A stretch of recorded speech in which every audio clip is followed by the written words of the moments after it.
सोमारा राती म्हापशेच्या पेडे जंक्शनाचेर ट्रक आनी चारचाकीचो अपघात जालो। सुदैवान कोणाकूच दुखापत जावंक ना, पूण हे जंक्शन सामकें धोक्याचें जालां अशें थळाव्यांनी सांगलें। तशेंच ह्या जंक्शनाचेर दिसाक 1 ते 2 अपघात जातात अशेंय थळाव्यांनी सांगलें। हांगासरले सर्वीस रोड अशीर जाल्ल्यान हे अपघात घडटा अशें तांचें म्हणणें।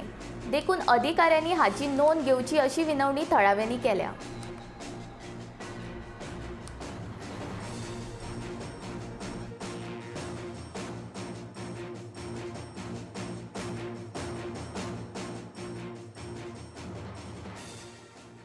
Now, to tell you the fact, the junction has been become very dangerous.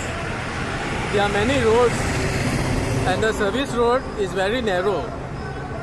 We see about at least 1 to 2 accidents in a day.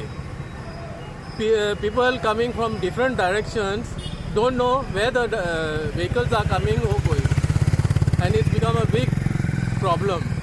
I request the concerned authorities to get the land acquisition done at the earliest and make the service road one way so that there's a smooth